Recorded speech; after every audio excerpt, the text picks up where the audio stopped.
Hello అండి, అందరూ ఎలా ఉన్నారు? నేను బాగున్నాను. మీరందరూ కూడా బాగుండాలని మనస్ఫూర్తిగా కోరుకుంటున్నాను. ఈరోజు అయితే ఒక కుకింగ్ రెసిపీ అయితే మీ అందరితో షేర్ చేసుకుంటున్నాను. అటుకుల ఉప్మా అయితే చేశానన్నమాట. అందరికీ చాలామందికి తెలిసే ఉంటుంది. ఎవరికైనా కొంతమందికి తెలియకపోతే ఒకసారి వీడియో చూసి ట్రై చేయండి. టేస్ట్ అయితే చాలా బాగుంది. ఎలా చేశాను ఏంటి అనేది ప్రాసెస్లోకి అయితే వెళ్ళిపోదాం. ఫస్ట్ అయితే నేను ఫస్ట్ కేజీ ప్యాకెట్ తీసుకొచ్చాను. ఇప్పుడు అవి మొత్తం కంప్లీట్ అయిపోయినాయి. 1/2 కిలో అంతా ఉన్నాయన్నమాట. ఇంతకుముందు చేసినప్పుడు వీడియో షూట్ చేద్దాం అనుకోవడం కుదరలేదు. ఈరోజు అయితే షూట్ చేశాను.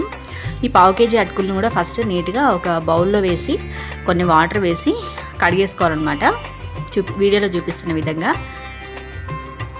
ఇలా అయితే ఉన్నాయి అటుకులు. జనరల్గా అటుకుల్ని పోపు కూడా పెట్టుకోవచ్చు. ఆ రెసిపీ కూడా మన ఛానల్లో ఇంతకుముందు అప్లోడ్ చేశాను. వీలైతే ఎవరైనా చూడండి. ఇదైతే అటుకుల ఉప్మా ఈరోజు నేను చూపించేది. మన ఉప్మాలానే ఉంటుంది. ఈ అటుకుల్లో కొంచెం వాటర్ వేసేసి ఫస్ట్ ఒకసారి కడిగి నీళ్ళు అయితే వంపేసుకోవాలన్నమాట.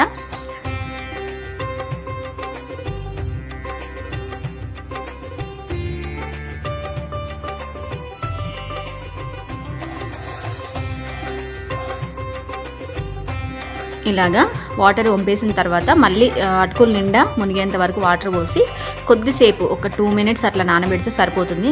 ఈజీగా మెత్తగా అయిపోతాయి అన్నమాట అటుకులు. ఎక్కువసేపు నానబెట్టాల్సిన పని లేదు. ఈలోపు మనం కొత్తిమీర, కరివేపాకు, పచ్చిమిర్చి, ఉల్లిగడ్డ ముక్కలు, పల్లీలు ఇవన్నీ కూడా సిద్ధం చేసుకోవాలి. మనం ఉప్మా ఏ విధంగా చేస్తాం సేమ్ అలాగే అన్నమాట ప్రాసెస్. ఇక్కడైతే పచ్చిమిర్చి ఇవన్నీ కూడా కట్ చేస్తున్నాను. ఆనియన్స్, పచ్చిమిర్చి అన్నీ కూడా కట్ చేస్తున్నాను. కానీ ఉప్మాలో మనం వాటర్ యాడ్ చేసి ఉడికిస్తాం. ఇందులో మాత్రం వాటర్ ఏం యాడ్ చేయమన్నమాట. జస్ట్ నానబెట్టిన అటుకుల్ని పోసి పెట్టేసుకోవడం అంతే. చాలా సింపుల్. మార్నింగ్ తొందరగా బ్రేక్ఫాస్ట్ కంప్లీట్ కావాలి పిల్లలకి అన్నప్పుడు మనకి ఇంట్లో తొందరగా బ్రేక్ఫాస్ట్కి ఈజీ రెసిపీ అనే చెప్పొచ్చు. టేస్ట్ కూడా బాగుంటుంది. ఇట్లా అన్నీ కూడా రెడీ చేసి పెట్టేసుకున్నాను. తొందరగా అయిపోతుంది. 1 కేజీ అటుకులు మనకి 4 టైమ్స్ అట్లా వస్తాయి. తమ్మి కూడా ఫిల్ అయిపోతుంది అనమాట కొంచెం తినగానే. ఈ విధంగా అటుకులు అయితే కంప్లీట్గా నానిపోయినాయి. ఇప్పుడు అటుకుల్ని ఇలా వాటర్ అంతా పిండేసి ఒక ప్లేట్లోకి అయితే తీసి పెట్టుకుంటున్నాను. నానిపోయిన అటుకుల్ని ఒక 5 మినిట్స్ అట్లా ఉంచినట్టున్నాను. ఈ విధంగా అయితే మొత్తం వాటర్ పిండేసి ఒక ప్లేట్లోకి మొత్తం కూడా తీసి పెట్టేసుకున్న తర్వాత ఇంకా మనకి పోపు సామాన్ అయితే సిద్ధం చేసుకున్నాం కదా. ఈ పోస్కి అయితే రెడీ చేసుకుంటున్నాను అనమాట. సేమ్ మనం ఉప్మాకి తాలింపు పెట్టుకున్నట్లే ఇందాక చెప్పినట్లు స్టవ్ వెలిగించేసి కడాయి పెట్టేసి కడాయిలో ఒక 2 నూనె పావులు అయితే వేసానమాట. ఇంకా ఆయిల్ క్వాంటిటీ అనేది మన ఇష్టం. కొంచెం ఎక్కువైనా వేసుకోవచ్చు, కొంచెం తక్కువైనా వేసుకోవచ్చు టేస్ట్ని బట్టి. ఎక్కువ అయితే పట్టదు. ఒక 2 టేబుల్ స్పూన్స్ అయితే కరెక్ట్గా సరిపోతుంది. ఇంకా ఆయిల్ వేడెక్కిన తర్వాత పోసు గింజలు వేసాను. జీలకర్ర, ఆవాలు, పోసు గింజలు అయితే యాడ్ చేసేసాను. ఇంకా పల్లీలు కూడా ఇప్పుడు ఆయిల్లో వేస్తే కరెక్ట్గా వేగుతాయి అనమాట. ఈ పల్లీలు వేసేటప్పుడు ఇది ఒక చిన్న ట్రిక్ అండి. ఎప్పుడైనా సరే పోసు గింజలు వేసిన తర్వాత కొంచెం వేగిన తర్వాత పల్లీలు వేయిస్తే చక్కగా వేగుతాయి. తర్వాత నెక్స్ట్ పచ్చిమిర్చి వేయాలి. పచ్చిమిర్చి వేసి వేగించుకున్న తర్వాత కొంచెం వేగిన తర్వాత కరివేపాకు వేసుకోవాలన్నమాట. ఇలా అయితే మొత్తం కూడా ఫ్రై చేసేసుకుంటున్నాను. నెక్స్ట్ అందులో ఆనియన్ ముక్కలు అయితే వేసేస్తున్నాను. ఇలాగా మొత్తం కలిపేసుకోవాలి. ఇందులో కొంచెం అంతా సాల్ట్ యాడ్ చేసుకోవాలి మనకు టేస్ట్కి సరిపడా. అండ్ పసుపు యాడ్ చేసుకోవాలన్నమాట.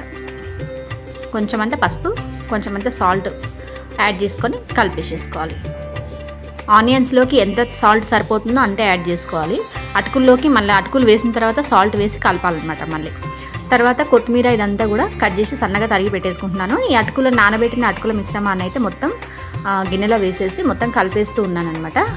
ఫస్ట్ ఆనియన్స్లో సాల్ట్ వేసి కలిపాము కదండి. ఆ సాల్ట్ ఈ అటుకులకు సరిపోయిందా లేదా చెక్ చేసుకొని తక్కువ అనిపించినట్లయితే కనుక కొంచెం సాల్ట్ యాడ్ చేసుకొని లాస్ట్లో ఒక నిమ్మబద్ద పిండేసుకొని కొత్తిమీర జల్లేసుకుంటే ఎంతో టేస్టీ అయినటువంటి అటుకుల ఉప్మా అయితే రెడీ అయిపోయింది. ఈ ఉప్మా వేడివేడిగా చాలా బాగుంటుంది. కొంచెం చల్లబడితే తినబుద్ధి కాదు.